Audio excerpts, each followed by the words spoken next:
এসে আমি প্রথম দেখলাম মাটির ঘর।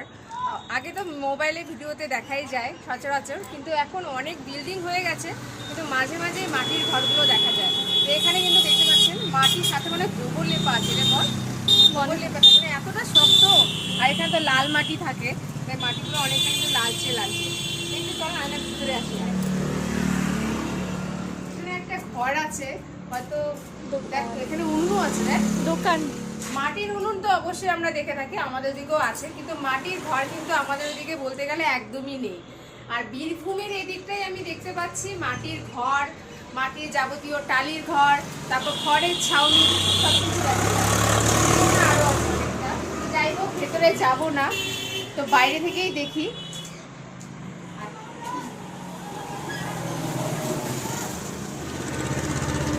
এদিকে আবার জানালা আছে না, মানে দেখতে কিন্তু দারুণ লাগে বলতে গেলে। দেখ একদম শক্ত, মানে খুব শক্ত, মানে ল্যাপে মানে, তাই না?